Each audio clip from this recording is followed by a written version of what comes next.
अस्सलाम वालेकुम व्यूअर्स, मैं हूं समीना पाशा। उम्मीद है आप लोग खैरियत से होंगे। व्यूअर्स, कुछ आम खबरें, अपडेट्स लेकर, तज्जिया लेकर इस व्लॉग में आपके सामने हाजिर हैं। एक तो जनाब थोड़ी बात करेंगे, शहरियार आफरीदी साहब ने कल एक प्रोग्राम में बात की कि जी वो सिर्फ आर्मी चीफ और डीजी आईएसआई से बात करेंगे, और काफ़ी तूफान उठा हुआ है इस बयान के ऊपर। नाकदीन तो तनकीद कर ही रहे हैं, कुछ पीटीआई के हामी भी इस बयान को ओन करने से इनकारी हैं। आखिर इस बयान में ऐसा क्या मसला है, थोड़ा पोस्टमार्टम आपके सामने करेंगे। इसके साथ साथ जनाब आज आसमा जहांगीर कॉन्फ्रेंस मुनक्किद की जा रही है लाहौर में, और यहाँ पर जस्टिस मंसूर अली शाह साहब ने खिताब किया, और भी मुकर्रीरीन खिताब कर रहे हैं, करते भी रहेंगे। और चीफ जस्टिस काजी फायज ईसा साहब और मरीम नवाज साहिबा को भी दावत खिताब दी गई थी, लेकिन वो लोग तशरीफ़ नहीं लाए। ये आसमा जहांगीर कॉन्फ्रेंस जो है, इसका बुनियादी मकसद क्या है, इसके ऊपर मैं जो तकरीरें होती हैं वो तो आमतौर पर वही होती हैं रिवायती सी। तो इसके ऊपर अब मैं क्या बात करूं। खिताब तो मंसूर अली शाह साहब ने भी बहुत अच्छा किया है। असल बात क्या है, मैं इसको किस एंगल से देखती हूँ, इसके ऊपर मेरा एक अलग पॉइंट ऑफ व्यू है, उसके ऊपर मैं आपके साथ ज़रूर आज डिस्कशन करूँगी। इसके साथ साथ अदालत के महाज से दो अहम खबरें इस्लामाबाद हाई कोर्ट से, एक तो ऑडियो लीक केस के हवाले से, और दूसरी है हामिद मीर साहब ने एक बड़ी इंपॉर्टेंट पिटिशन दायर की है इसके हवाले से।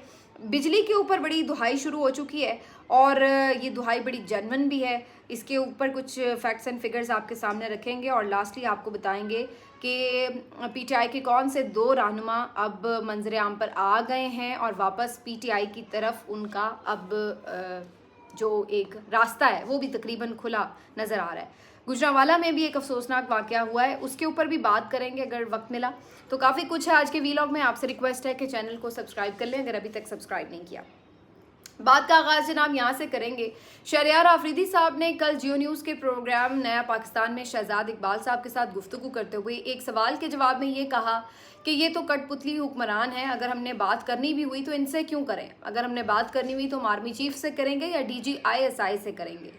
और ये बयान उनका आना था सामने कि उसके बाद तकरीर के एक तनकीद का सिलसिला शुरू हो गया, और इसमें जो नाकदीन थे वो तो ज़ाहिर है तबर्रे लेने लगे कि हाँ जी देख लें, ये तो आज भी इस्टेब्लिशमेंट से बात करने के लिए मरे जा रहे हैं, ये उन्हीं के डसे हुए हैं, लेकिन ये फिर बार बार मुड़ मुड़ के उन्हीं की तरफ देखते हैं, ये उन्हीं के कंधे पर सवार होना चाहते हैं। हम ना कहते थे कि इमरान खान कभी इनकलाबी हो ही नहीं सकता, बुनियादी तौर पर ये सारी सोच वही है कि बस इस्टेब्लिशमेंट हमें गोद में बिठा ले। तो जो मुखालिफिन है उनकी तरफ से ये तनकीद शुरू हो गई, और कुछ अपने जो पीटीआई के सपोर्टर्स हैं, हामी हैं या हम ख्याल हैं, उनकी तरफ से भी तनकीद का एक सिलसिला शुरू हो गया। और उन्होंने ये कहना शुरू किया कि भाई आप ये इमरान खान की बिहाफ पर बयान कैसे दे सकते हैं, और ये तो एक बड़ी अजीब सी आपने बात कर दी। एक तरफ तो जमहूरियत की बालादस्ती की, आइन और कानून की हुक्मरानी की जद्दोजहद चल रही है, लोग कुर्बानियाँ दे रहे हैं, इमरान खान जेल में बैठा हुआ है,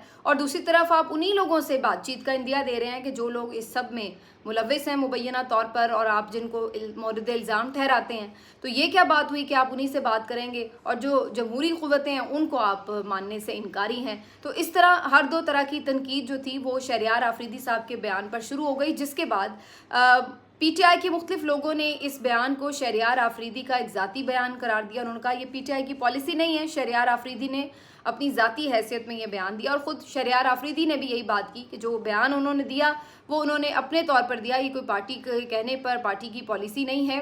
और दूसरा उन्होंने ये भी कहा कि जी मेरे बयान को तोड़ मरोड़ के पेश किया गया है, मैंने ऐसे नहीं कहा था, मैंने वैसे नहीं कहा था वगैरह। अब इस सारे बयान के ऊपर मेरा तबसरा तज्जिया क्या है। मेरा तबसरा तज्जिया बड़ा सिंपल है जी।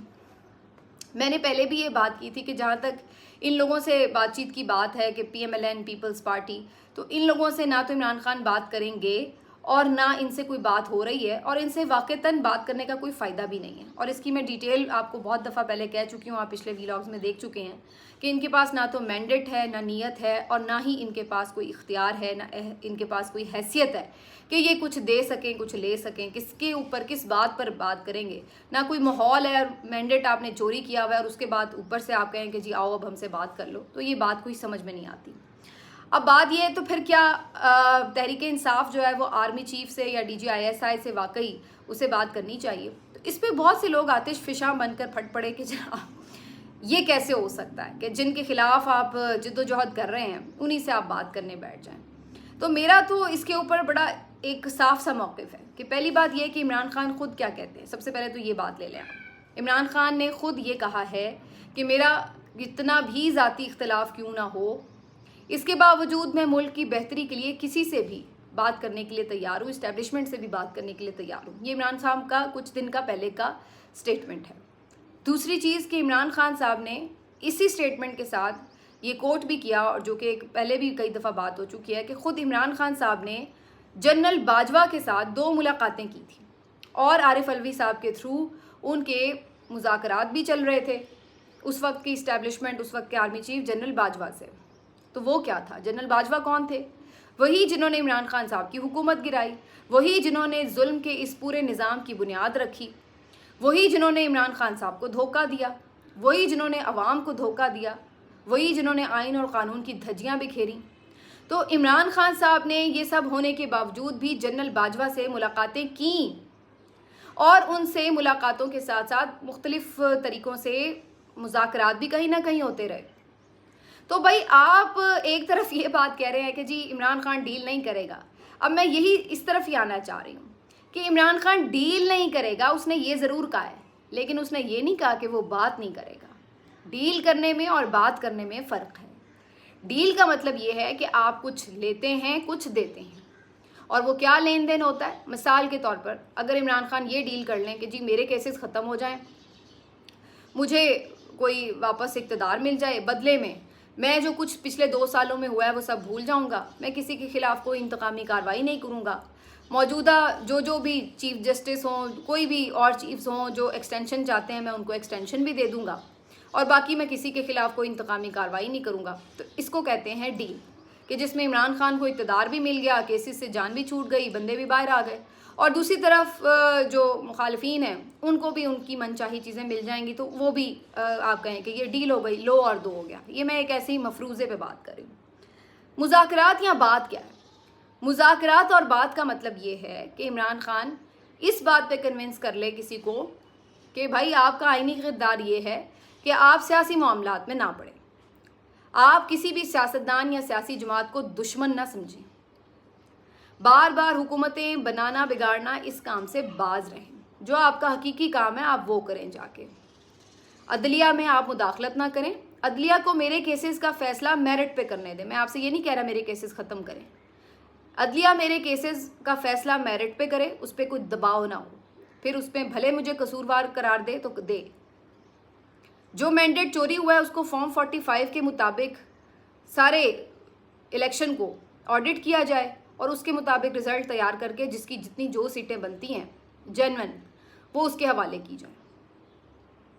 बदले में इमरान खान ये बात बिल्कुल कमिट कर सकते हैं कि बदले में जैसे ही उनकी गवर्नमेंट बनती है तो उसके बाद वो मेरिट के ऊपर उन तमाम लोगों के ख़िलाफ़ कार्रवाई करने के मजाज हैं जिन्होंने आइन और कानून की धज्जियाँ उड़ाई, जिन्होंने जुल्म और ज़्यादती की और जिन्होंने आइन को पामाल किया।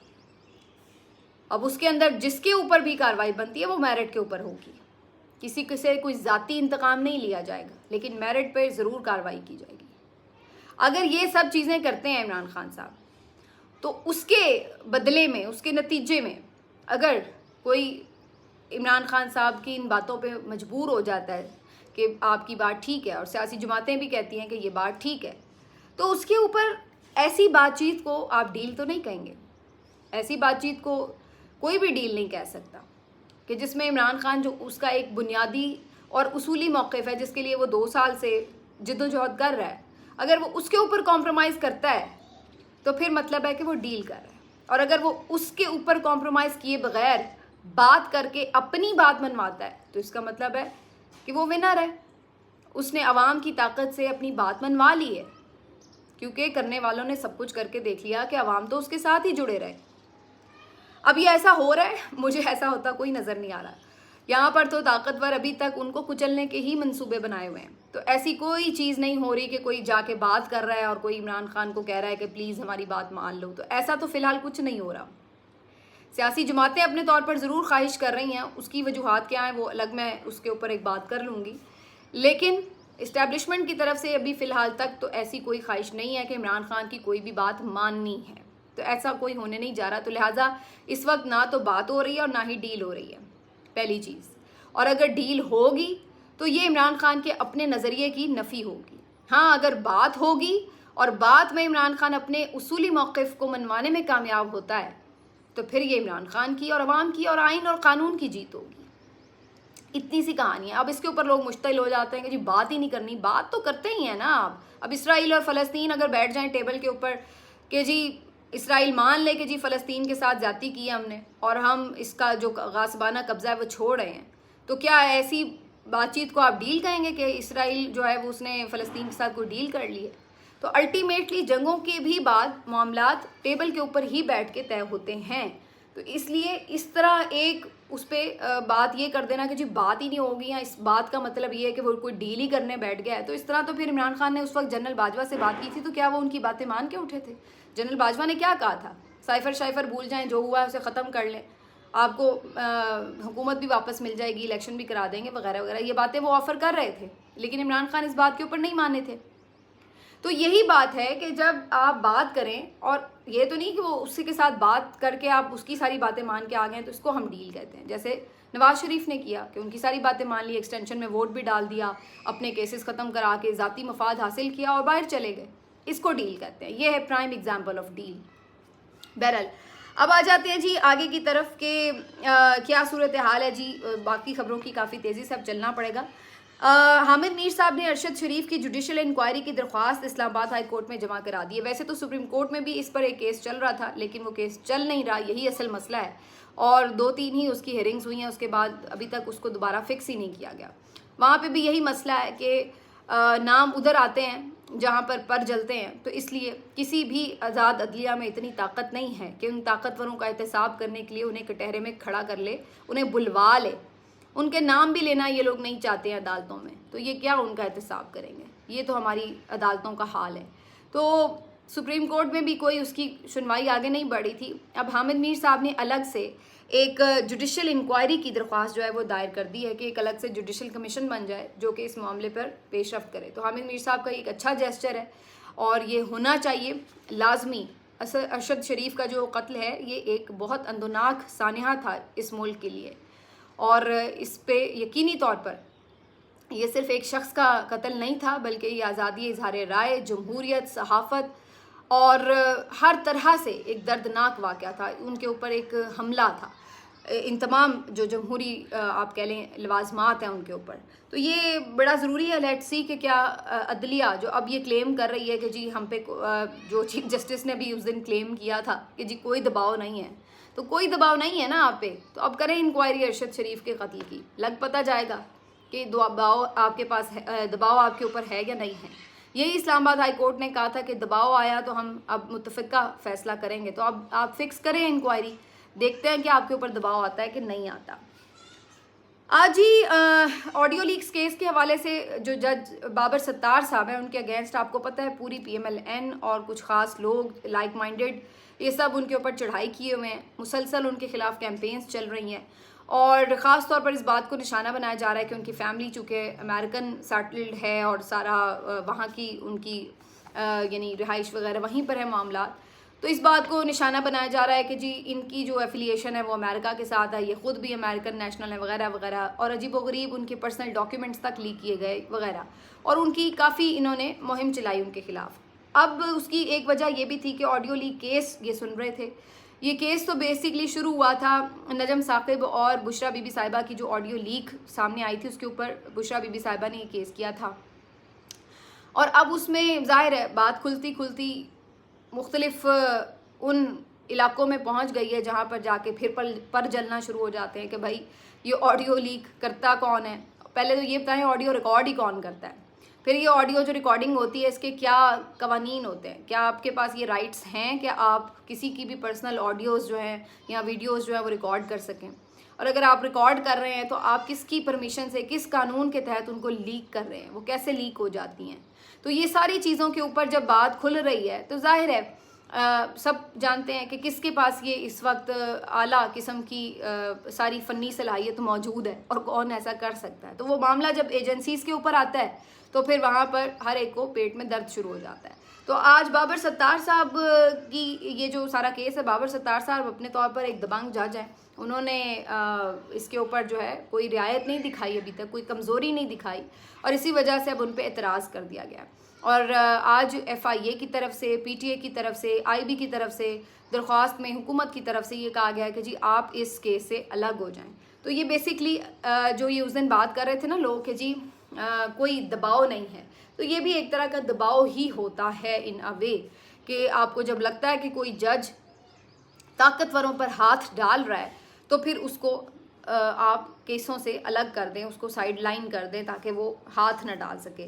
तो ये जी अब बाबर सत्तार साहब इस पे क्या फैसला करते हैं ये देखेंगे, लेकिन ये एक अहम केस था और इसमें ये अहम पेश है। अब आ जाते हैं जिस बात के ऊपर कि फवाद चौधरी साहब जो हैं इनकी अगले वीक में एक मीटिंग कहा जा रहा है कि फ़िक्स हो रही है। अलीना शिगरी ने भी ये खबर रिपोर्ट की। कुछ दिन पहले ज़ुबैर अली खान साहब ने बताया था कि 4-5 जो PTI के रहनुमा हैं उनकी एप्लीकेशन एक तरह से चली गई है अडियाला जेल कि ये लोग PTI में वापसी चाहते हैं, और इनके हवाले से कुछ सिफारिश भी चली गई है PTI के मौजूदा रहनुमाओं की कि इनको वापस ले लेना चाहिए। तो इस हवाले से अब फवाद चौधरी साहब के बारे में काफ़ी कंफर्मेशन हो रही है कि अगले वीक में उनकी अडियाला में इमरान खान साहब से एक मुलाकात हो सकती है, जिसके बाद बाकायदा वो एक अनाउंसमेंट कर सकते हैं कि वो वापस PTI का हिस्सा हैं। वैसे तो पहले जैसे वो छोड़ के भी गए थे तो सभी देख रहे थे कि वो दिल से तो कोई उन्होंने ऐसा छोड़ी नहीं थी। फिर उसके बाद भी काफ़ी दबाव भी बर्दाश्त किया, 4 महीने जेल भी काटी, और उसके बाद भी इमरान खान साहब के ख़िलाफ़ उनकी तरफ से कोई स्टेटमेंट या कोई बात ऐसी नहीं आई, और कभी भी वो किसी दूसरी पार्टी में भी उस तरह से मुतहरिक नहीं हुए। फवाद चौधरी साहब के हवाले से जो सोशल मीडिया पर भी कारकुन हैं, जो ग्राउंड पर भी कारकुन हैं, वो एक सॉफ्ट कॉर्नर रखते हैं और उनको वेलकम ही कर रहे हैं मेजॉरिटी में। और फवाद चौधरी साहब के आने से PTI को फ़ायदा भी होगा। पंजाब में जो क़यादत का एक खला है वो भी पुर किया जा सकेगा और वो फ्रंट से लीड कर सकेंगे, और उनके लिए चैलेंज ये होगा कि जाहिर है जो मौजूदा इस वक्त के लोग थे जो कि पंजाब में आगे आए, सामने आए, उनको साथ लेकर वो चल सकें।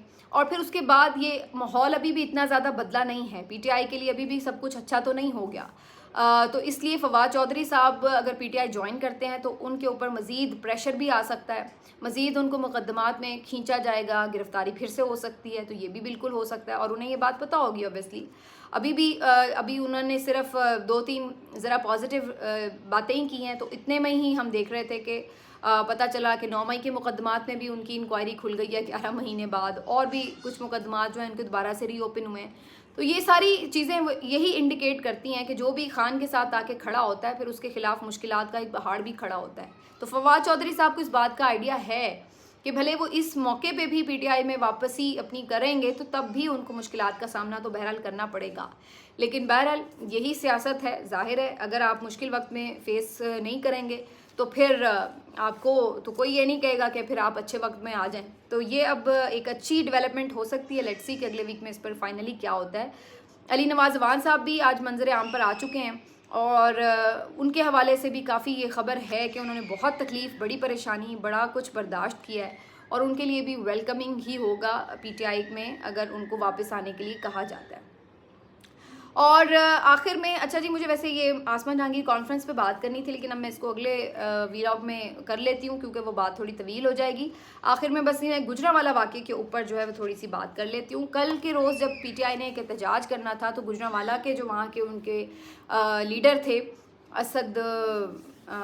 असदुल्ला शायद हैं, कुछ नाम अजीब सा मेरे जहन से निकल गया है, तो उनकी तरफ से उनके डेरे के ऊपर या उनके घर के ऊपर जो है पुलिस की तरफ से एक रेड किया गया। और ये कल खबर आई भी थी कि जी उनके घर पे रेड किया गया, तोड़फोड़ की गई और तोड़फोड़ के मनाजिर भी सामने आए थे। आज एक वीडियो और भी देखी गई है जिसमें एक गली में देखा जा सकता है कि कुछ लोग PTI के कारकुन जमा हैं और वो पुलिस वाले जो यूनिफॉर्म में हैं उनको पीछे की तरफ धकेल रहे हैं। थोड़ी शायद मारपीट भी हुई है और उनको उन्होंने उस गली से बाहर निकाल दिया।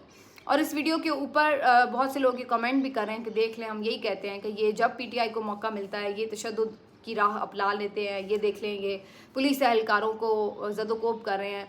तो ये तो एक वैसे भी क्रिमिनल ऑफेंस है कि आप जो है पुलिस एहलकारों के ऊपर तशद्दुद नहीं कर सकते। बात तो ये ऑफिशियली ठीक है कि पुलिस एहलकारों पर आप तशद्दुद नहीं कर सकते, लेकिन ऑफिशियली ये बात भी ठीक है कि पुलिस एहलकार भी यूं जाकर लोगों के घर में तोड़ फोड़ नहीं कर सकते। वो भी बगैर वारंट किसी के घर में यूं दाखिल नहीं हो सकते। कानून ये भी कहता है कि वो भी किसी के ऊपर बिला वजह सड़क पर तशद्दुद नहीं कर सकते। तो ये नहीं है कि कानून सारे आप सिर्फ पीटीआई के ऊपर इम्पोज करेंगे कि जी पीटीआई के लोग, पीटीआई के वर्कर वो तो सारे कानून की पासदारी करें। बिल्कुल करें, करनी चाहिए, लेकिन और मुल्क में किसी के ऊपर कोई कानून लागू नहीं होता। जब जिसका दिल करे वो आइन तोड़ ले, उसके ऊपर कोई कानून नहीं लगेगा। जब जिसका दिल करे वो इंतखाबात में जिस तरह मर्जी धांधली करवा दे, उसके ऊपर कोई कानून, कोई आइन उसकी पूछ नहीं करेगा। जब किसी का दिल करे वो एक्सटेंशनें ले, उसके लिए कानून साजियाँ करवा ले, इसके ऊपर किसी का कोई मसला नहीं होगा। जब किसी का दिल करे वो जिसके खिलाफ भी जितने मर्जी झूठे केस बना के उसको जेलों में डाल दे, जमानतें ना होने दे, 12-12 दफ़ा 15-15 दफ़ा गिरफ्तारियाँ हो जाएं, इसके ऊपर कानून कुछ नहीं कहता। कानून बस उसी वक्त बोलता है जब पीटीआई का कोई बंदा कानून हाथ में ले ले। अदरवाइज कानून अंधा है, बहरा है, लूला है, लंगड़ा है, वो कुछ नहीं कर सकता।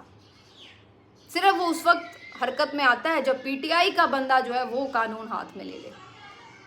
इस बात का मकसद मैं ये नहीं कह रही कि पीटीआई वाले कानून हाथ में ले लें, लेकिन मैं सिर्फ ये कहना चाह रही हूँ कि जो लोग इस बात के ऊपर आवाज़ उठाते हैं वो उस बात के ऊपर आवाज़ क्यों नहीं उठाते कि क्या पुलिस एहलकारों को मादर पिदर आज़ादी है कानून में कि वो जैसे चाहें, जिस तरह चाहें आम शहरियों को पीटते फिरें, उनके घर फलांगते फिरें, उनके घरों में जाके तोड़ फोड़ करते फिरें।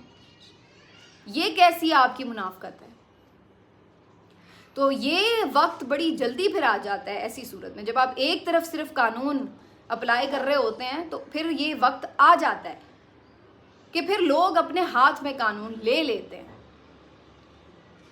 फिर ये होगा जब कोई आपके घर पर हमला करेगा, बगैर वारंट हमला करेगा, तो फिर आप उसको, आपकी जितनी बसात होगी आप उसके मुताबिक उसको रोकने की कोशिश करेंगे।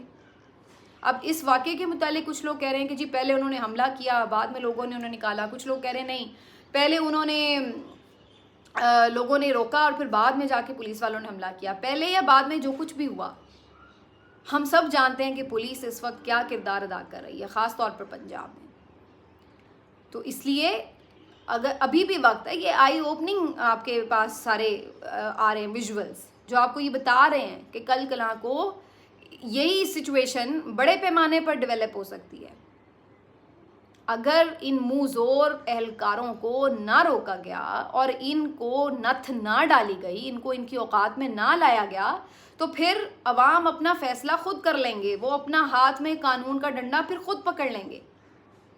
जैसे आप आइन और कानून को फाड़ कर रद्दी की टोकरी में फेंक देते हैं, तो फिर अवाम भी यही कर सकते हैं। वो भी कहेंगे ये पड़ा आपका कानून। फिर तो अगर अवाम को आपने कानून की पासदारी करानी है तो पहले खुद कानून की पासदारी करना होगी। ये नहीं हो सकता कि बाकी अशराफिया, ताकतवर लोग, बड़े बड़े एहलकार ये जिस तरह मर्जी आके कानून को पैरों तले रौंदते रहें और अवाम को आप कानून पढ़ाते रहें डंडे के साथ कि जी कानून ये कहता है और कानून वो कहता है। ये नहीं होता। फिर मिलते हैं आपसे अगले वीडियो में। अपना ख्याल रखिए। अल्लाह हाफ़िज़।